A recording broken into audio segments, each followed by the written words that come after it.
तो नमस्कार बच्चों, स्वागत है आप सभी का आपके अपने YouTube channel genius maths by Tomar sir में।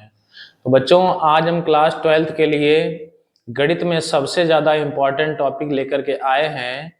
आज हम जो 12th के हमारे जितने भी चैप्टर हैं उन सभी के सूत्रों के बारे में डिस्कस करेंगे। आप सभी को जितने भी यूपी बोर्ड में सारे सूत्र लगते हैं, हमारे जितने भी चैप्टर हैं, 13 चैप्टर हैं गणित में, उन सभी के सूत्रों के बारे में डिटेल में जानकारी देंगे और आप लोगों को दिखाएंगे कि कौन कौन से सूत्र यूज हो सकते हैं। तो अगर जो भी बच्चे सूत्र भूल जाते हैं, अगर सूत्र याद करने में कोई दिक्कत आती है, तो ये हम छोटा सा वीडियो बनाएंगे। 5-6 मिनट का वीडियो होगा, 5-6 मिनट 10 मिनट भी हो सकता है। तो इस वीडियो को अगर आप लोग बार बार सुनेंगे, क्योंकि इसमें हम सूत्र बोलेंगे और समझाएंगे, तो अगर आप लोग इसे रिवाइज करते रहेंगे बीच बीच में, तो आप लोगों को निश्चित रूप से सारे सूत्र याद हो जाएंगे। तो चलिए बच्चों, इसी के साथ हम वीडियो को करते शुरू। ये हमारा एक स्टूडेंट है, उसकी कॉपी हमारे पास है, जो हमने सूत्रों की लिस्ट उसे बनवाई थी चैप्टर वाइज, तो वही ये सारे सूत्र हैं। तो उसको हम दिखाएंगे और आप लोगों को पढ़ के भी सुनाएंगे सारे सूत्र। आप लोग इन्हें देखें और अच्छे से तैयार करें। तो चलिए बच्चों, शुरू करते हैं आज का ये वीडियो। जो भी बच्चे वीडियो देख रहे हैं, तो वीडियो को उन सभी बच्चों तक पहुंचा दें जो गणित से किसी भी प्रकार से जुड़े हुए हैं, ताकि उनको इसका अच्छे से लाभ मिल सके। क्योंकि अगर आपको सारे सूत्र याद होंगे तो आपको अच्छी तरह से प्रश्न भी लगाने में मदद मिलेगी और ज्यादा से ज्यादा आप लोग स्कोर कर सकेंगे। तो चलिए बच्चों, वीडियो को करते हैं शुरू और देखते हैं हम लोग। तो चलिए बच्चों, हम देखेंगे सबसे पहले ये हमारा है चैप्टर नंबर 2। तो चैप्टर नंबर 2 के सूत्रों की हम लोग बच्चों बात करेंगे। तो इसका पहला सूत्र है हमारा साइन इनवर्स एक्स, जो कि हमारा होता है कॉसेक इनवर्स 1/x। फिर ये कॉसेक इनवर्स एक्स, जो कि हमारा हो जाता है बच्चों साइन इनवर्स 1/x। फिर अगला हमारा इसी क्रम में है कॉस इनवर्स एक्स, जो कि है बच्चों सेक इनवर्स एक्स। तो ये बच्चों, ये जितने भी सूत्र दिए गए हैं, ये सारे हमारे इनवर्स के सूत्र दिए गए हैं। तो आप लोग इन्हें बच्चों अच्छे से देख सकते हैं। ये जो हमारे 3 सूत्र होते हैं, ये sine inverse x plus cos inverse x बराबर π/2, tan inverse x plus cot inverse x बराबर π/2, और sec inverse x plus cosec inverse x बराबर भी क्या होता है बच्चों π/2। इसके बाद बच्चों ये इनवर्स के हमारे सारे सूत्र दिए गए हैं, आप लोग इन्हें देख सकते हैं अच्छे से। आगे हम लोग बढ़ेंगे।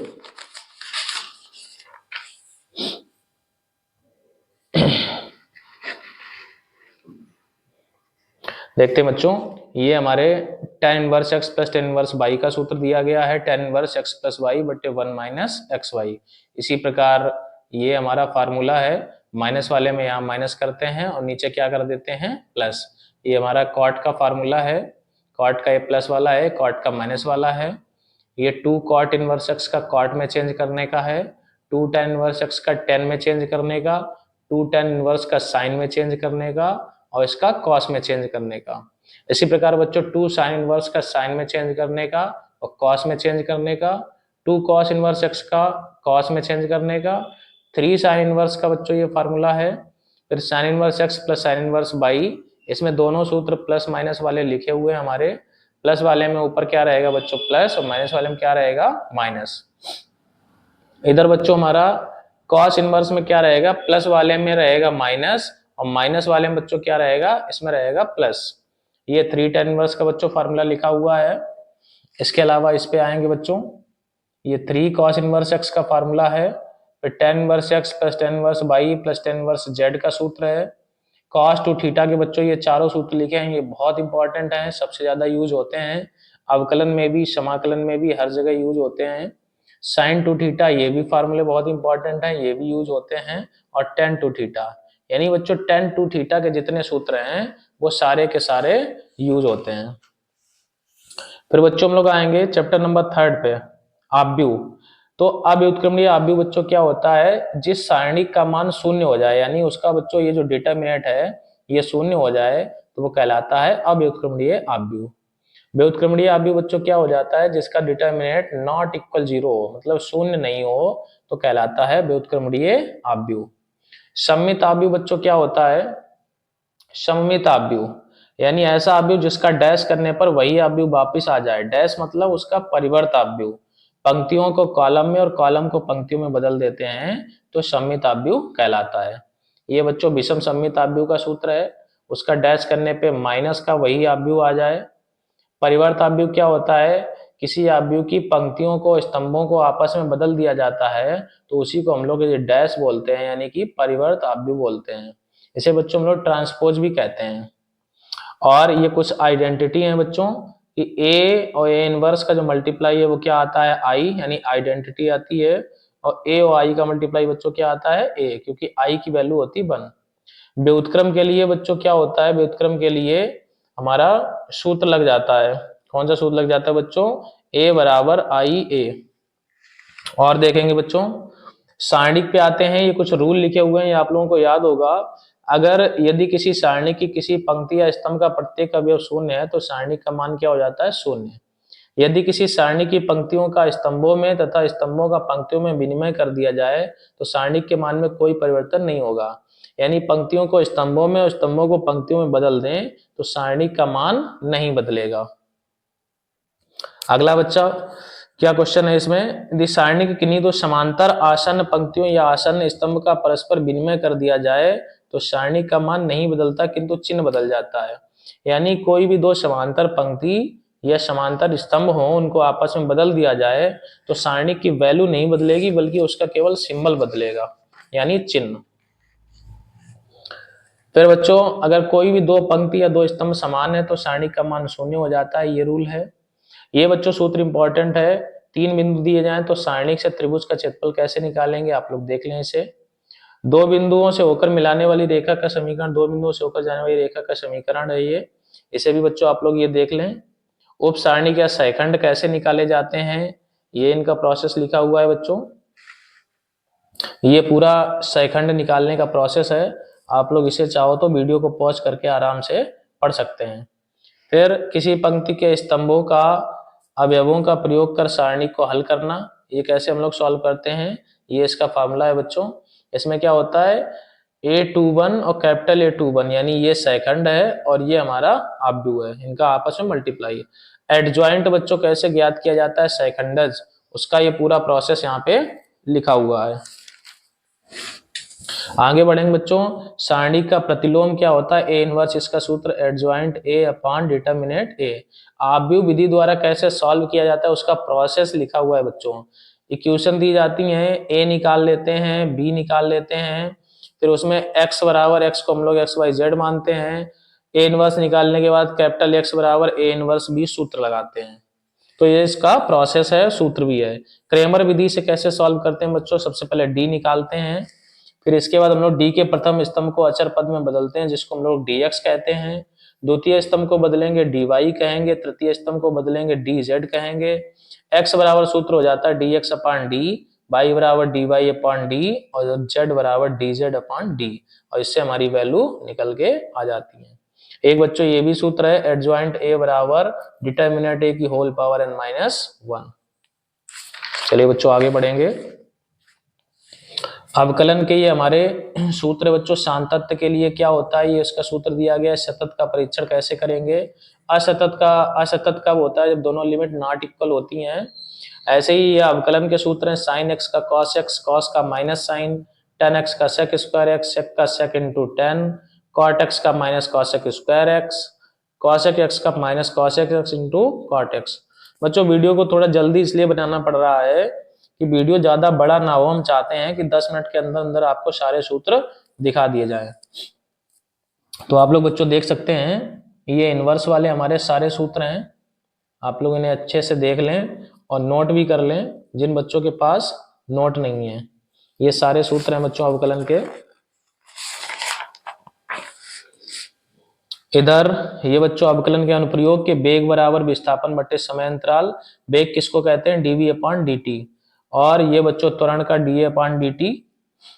उच्चिष्ट और निम्निष्ट के बच्चों प्रोसेस क्या है? पहले y बराबर या fx बराबर कोई फलन होता है, उसे बच्चों हम लोग सबसे पहले dy dx निकालते हैं। dy dx को क्या करते हैं? 0। फिर x की वैल्यू प्राप्त करते हैं, वैल्यू उठा के दोबारा अवकलन करा के उसमें रख देते हैं। अगर ऋणात्मक आता है तो उच्चिष्ट होता है और धनात्मक आता है तो निम्निष्ट होता है। अगर दोबारा अवकलन करने पे 0 आ जाए तो ना तो उच्चिष्ट होगा और ना ही निम्निष्ट होगा। इसके बाद बच्चों वक्र पृष्ठ के ये सूत्र हैं। शंकु का वक्र पृष्ठ पाई आर एल, शंकु का संपूर्ण पृष्ठ पाई आर एल प्लस आर। अच्छा, इसमें ये बेलन के छूट गए हैं। बेलन का आयतन पाई आर स्क्वायर एच, बेलन का वक्र पृष्ठ 2 पाई आर एच, संपूर्ण पृष्ठ 2 पाई आर एच प्लस आर। शंकु का आयतन 1/3 पाई आर स्क्वायर एच। फिर शंकु का वक्र पृष्ठ पाई आर एल, संपूर्ण पृष्ठ पाई आर एल प्लस आर। ये तिर्यक ऊंचाई, गोले का आयतन, गोले का संपूर्ण पृष्ठ, गोले का वक्र पृष्ठ, अर्धगोले का आयतन, इसका वक्र पृष्ठ, उसका संपूर्ण पृष्ठ और समलंब का क्षेत्रफल। ये बच्चों सारे वो सूत्र हैं जो लगे हुए हैं। इसके बाद बच्चों हम लोग आ जाते हैं समाकलन पे। देखो सारे समाकलन यहाँ पर बच्चों दिए गए हैं विधिवत, आप लोग देख सकते हैं। सारे सूत्र आप लोग इन्हें नोट अवश्य कर लें बच्चों। अगर हम एक एक सूत्र को पढ़ के बताएंगे तो वीडियो ज्यादा लंबा हो जाएगा, तो आप लोग बच्चों ने एक बार अच्छे से सारे सूत्रों को देख लें। जहां भी आपको लिखना रहे वीडियो को पॉज कर लें बच्चों और आराम से लिख सकते हैं। आगे देखें बच्चों, ये सारे सूत्र हैं, देख लें इनको अच्छी तरह से। ये सूत्र सबसे ज्यादा कंफ्यूजन में रहते हैं बच्चों।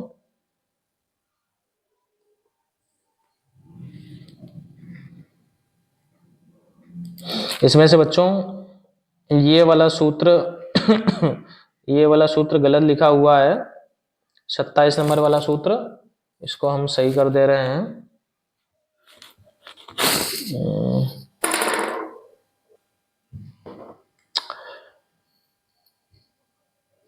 इधर बच्चों पेन जो है, पेन नहीं मिल पाया है, तो इसे आप लोग ये सही कर लें बच्चों। ये वाला जो हमारा सूत्र है ए स्क्वायर माइनस एक्स स्क्वायर, और इस पे हमारा क्या है, अंडर रूट नहीं है तो 1/2a लॉग, यहाँ एक्स प्लस ए या ए प्लस एक्स, यहाँ तो बात एक ही है, लेकिन इसे ऐसे लिखेंगे ए प्लस एक्स बटे ए माइनस एक्स। यानी बच्चों यहाँ ऊपर a प्लस एक्स बटे ए माइनस एक्स ये होता है, केवल इसमें नीचे की गलती है, इसमें a को आगे कर दें और x को पीछे कर दें। बाकी बच्चों बिल्कुल करेक्ट लिखा है, ये सूत्र है। इसके बाद हम लोग देखेंगे ये आइलेट वाला रूल है, जिसमें हम लोग खंडशः समाकलन लगाते हैं, इंटीग्रेशन बाय पार्ट। आई का मतलब इनवर्स फंक्शन, एल का मतलब लॉगरिथमिक, ए का मतलब अलजेब्रा, टी का मतलब ट्रिगोनोमेट्री और ई का मतलब एक्सपोनेंशियल। तो ये बच्चों ये खंडशः समाकलन का भी हमारा सूत्र लिखा है, पहला फंक्शन, दूसरे का इंटीग्रेशन माइनस पहले का डिफरेंशिएशन, दूसरे का भी इंटीग्रेशन, और माइनस के बाद जो भी है उस पूरे का एक बार फिर से इंटीग्रेशन। ये बच्चों आंशिक भिन्न को तोड़ना सिखाया गया। अगर इस टाइप की है तो ऐसे हम लोग लेट करेंगे, अगर इस टाइप की है तो इस प्रकार से लेट कर लेंगे, और अगर इस टाइप की है तो इस प्रकार से लेट कर लेंगे। इसमें बच्चों 3 टाइप हैं। ये समाकलन का विशेष प्रकार का है, आप लोग इसे देख लें बच्चों। इस टाइप का है, अगर ऊपर रैखिक समीकरण नीचे द्विघात समीकरण, तो इसको हम लोग इस रूप में मानते हैं। इसका पूरा प्रोसेस बच्चों लिखा हुआ है कि कैसे हम लोग इसको सॉल्व करें। आगे देखते हैं बच्चों, ये साइन की पावर nx का लिखा हुआ है ये पूरा सूत्र। एक ये भी सूत्र लिखा हुआ है बच्चों, ये एक ही सवाल में लगता है, उदाहरण में ये भी एक ही क्वेश्चन में लगा हुआ है। फिर बच्चों यहाँ से हमारी लिमिट शुरू हो जाती है। लिमिट के ये हमारे प्रगुण लिखे हुए हैं, ये सारे प्रगुण है बच्चों। ये सबसे ज्यादा इंपॉर्टेंट प्रगुण है 41, ये इवन फंक्शन ऑड फंक्शन वाला प्रगुण है हमारा, और ये हमारा इसके बाद में ये भी इवन ऑड का है, ये है, और ये गामा फलन के प्रयोग से है बच्चों। चलिए आगे देखेंगे बच्चों, ये हमारे परवलय के कुछ टाइप हैं जिसका एरिया के क्षेत्र में हमें प्रयोग होता है। परवलय अगर 22 4x है तो इस टाइप का बनता है, x² बराबर 4a है तो इस टाइप का बनता है। इधर बच्चों अवकल समीकरण में घात और कोटि हम लोग कैसे निकालते हैं उसका पूरा प्रोसेस यहाँ लिखा हुआ है। अगर आप लोग बच्चों इसको पढ़ेंगे तो आपको अच्छे से क्लियर हो जाएगा। ये अवकल समीकरण है, अवकल समीकरण बनाने का सूत्र है समघातीय होमोजीनियस का है। रैखिक अवकल समीकरण की प्रथम अवस्था है, उसके पूरे प्रोसेस लिखे हुए हैं, पहले तुलना करें, फिर IF निकालें, उसके बाद ये सूत्र लगा दें। पूरे पूरे प्रोसेस है बच्चों। सदिश बीजगणित का मात्रक सदिश क्या होता है, स्थिति सदिश क्या होता है, दिक् कोश ज्याएं क्या होती हैं, ये सारे के सारे बच्चों सूत्र हैं इसमें। दो बिंदुओं को मिलाने वाली रेखा वाला सदिश हमारा क्या होता है, ये बच्चों इसमें दिया गया है पूरा। खंड सूत्र क्या होता है, अंतः विभाजन, बाह्य विभाजन। सदिश जब लंब हो तब क्या होता है, अदिश गुणनफल के पदों में कोण क्या होता है, डॉट में क्या होता है बच्चों, प्रक्षेप का सूत्र क्या होता है, इसके बाद में हम लोग संरेख कैसे सिद्ध करते हैं, सदिशों का सदिश गुणन यानी क्रॉस कैसे होता है, ए क्रॉस बी कैसे निकालते हैं, ए क्रॉस बी पर लंब सदिश कैसे निकालते हैं, त्रिभुज का क्षेत्रफल क्या होता है, समांतर चतुर्भुज क्षेत्रफल क्या होता है, अगर बिंदु दिए जाएं तो त्रिभुज का क्षेत्रफल क्या होगा, साइन थीटा बराबर क्या होगा। ये बच्चों सारे के सारे सूत्र मोस्ट इंपॉर्टेंट हैं। 11 चैप्टर में त्रिविमीय ज्यामिति, दिक् को जाए पीछे भी बता चुके हैं। अक्षों की दिक् को जाए क्या होती हैं, रेखा के दिक् अनुपात ABC अगर दिए हों तो दिक् को जाए LMN कैसे निकालते हैं बच्चों, ये भी इसमें दिया गया पूरा प्रोसेस। लंब के लिए क्या कंडीशन होती है, जब दिक् को जाए दी जाए, जब दिक् अनुपात दिए जाए तो क्या कंडीशन होती है, ये बच्चों सबको लिखा। समांतर के लिए क्या कंडीशन है, सरल रेखा का सदिश समीकरण क्या होता है, सरल रेखा का कार्तीय समीकरण कैसे निकालते हैं, सदिश से कार्तीय में कैसे कन्वर्ट करते हैं, ये सब कुछ बच्चों इसमें है। आप लोग इस वीडियो को अगर थोड़ा सा जल्दबाजी में बना रहे हो तो आप लोग वीडियो को पॉज करके हर एक चीज अवश्य देख लें, या वीडियो को थोड़ा स्लो करके भी चला सकते हैं। कार्तीय समीकरण है बच्चों, इसका मान ज्ञात करना है। दो बिंदुओं से गुजरने वाले सरल रेखा का सदिश समीकरण, जब दो पॉइंट दिए जाते हैं बाद वाले पॉइंट से पहले वाले को माइनस कर देते हैं। मोस्ट इंपॉर्टेंट है रेखा युग्मों के मध्य कोण, लेमडा के साथ वाले को B1 मानते हैं, म्यू के साथ वाले को B2 मानते हैं। कॉस थीटा बराबर ये सूत्र होता है। रेखा युग्मों के मध्य कोण निकालना, ये कार्तीय रूप आ गया बच्चों। कार्तीय रूप में हमारा ये फार्मूला होता है, दिक् अनुपात A1 B1 C1 A2 B2 C2 निकाल के इसमें वैल्यू रख देते हैं। रेखाओं की लघुत्तम दूरी यानी शॉर्टेस्ट डिस्टेंस, ये बच्चों मोस्ट इंपॉर्टेंट है, ये भी हर साल परीक्षा में आता है। लैम्डा के साथ वाला B1, म्यू के साथ वाला B2, पहले A1 और A2 वेक्टर निकालने के बाद इस सूत्र में हम लोग अप्लाई कर देते हैं बच्चों। कार्तीय रूप के लिए ये समीकरण है, ये सूत्र है कार्तीय रूप का हमारा। और देखेंगे बच्चों, जब रेखा युग्मों में B1 और B2 दोनों बराबर आ जाएं तो हमारा ये सूत्र लगता है, स्पेशल टाइप है ये। इसके बाद बच्चों ये प्रायिकता हमारा लास्ट चैप्टर है, ये यूनियन का सूत्र है। A/B कंडीशन वाला है, डैश है, ना तो A की प्रायिकता ना तो B की प्रायिकता, और इसमें केवल A, यहाँ पर इंटरसेक्शन जब घटनाएं हमारी स्वतंत्र हो यानी इंडिपेंडेंट हो, अपवर्जी यानी जब म्यूचुअली एक्सक्लूसिव हो, ये बेस थ्योरम हमारी बेस की प्रमेय से काफी क्वेश्चन लगते हैं, और संपूर्ण प्रायिकता प्रमेय। तो आप लोगों ने बच्चों देखा ये सारे के सारे जो सूत्र हैं 12th के, एक बार आपको बच्चों फिर से दिखा देते हैं हम, आप लोग इसे देख सकते हैं स्पष्ट बिल्कुल, आप लोगों को सारे पेज हम दिखा देंगे, ये देखें। इसके बाद ये देख सकते हैं बच्चों, आप लोग चाहें तो वीडियो को आप पॉज कर लें आराम से, ये देख सकते हैं।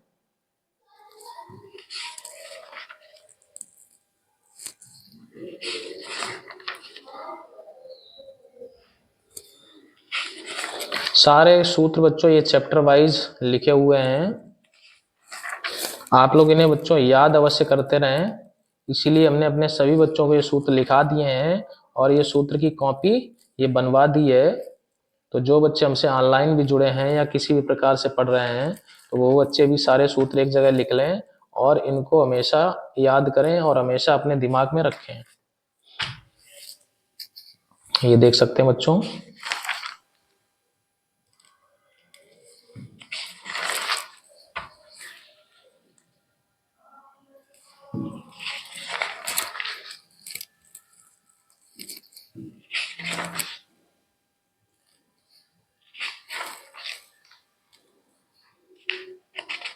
बस इतने सूत्र हैं बच्चों। तो सभी बच्चे वीडियो को लाइक अवश्य करें बच्चों, वीडियो को लाइक करें और कमेंट करके हमें जरूर बताएं कि आप लोगों को ये वीडियो कैसा लगा। जो बच्चे चैनल पर नए हैं वो चैनल को सब्सक्राइब करें, और जो भी हमारे इस वर्ष परीक्षा देने वाले जितने भी विद्यार्थी हैं सभी तक बच्चों ये वीडियो अवश्य पहुंचा दें ताकि ज्यादा से ज्यादा बच्चों को इसका लाभ मिल सके। तो बच्चों आज की क्लास में इतना ही। जय हिंद, जय भारत।